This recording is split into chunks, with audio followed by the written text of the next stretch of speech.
Баршаларыңызға қайырлы күн. Бүгін сіздермен өте керемет пончики дайындайтын боламыз.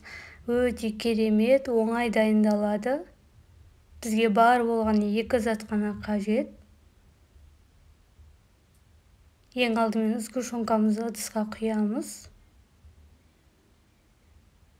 Және де бізге 3 жұмыртқа қажет.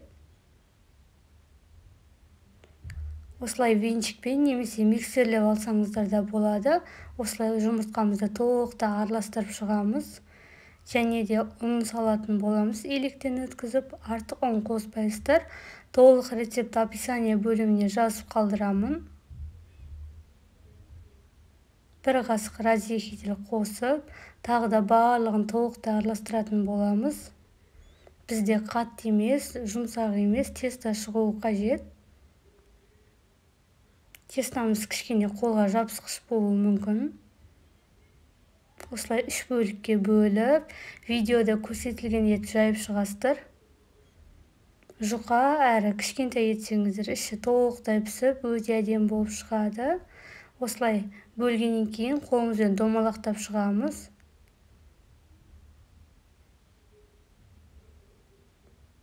Барлығын осылай жасап шықтық. Өте оңай дайындалады. Біздің қамырымыз жұмсақ.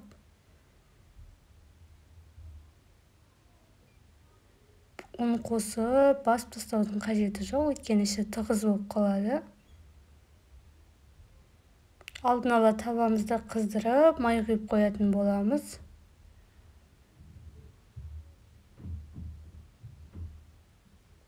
Барлығын осылай домалақтап шықтым. Біздің пончиктеріміз дайын. Енді қызып тұрған майда пісіретін боламыз. Міндетті түрде майымыз баяу отта пісіру қажет. Іші сонда толықтай піседі. Егер қатты отқа қойсаңыздар, іші шикі болып піседі.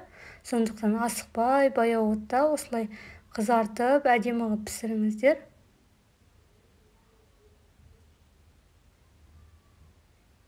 Осылай өте әдемі пончиктер шықты.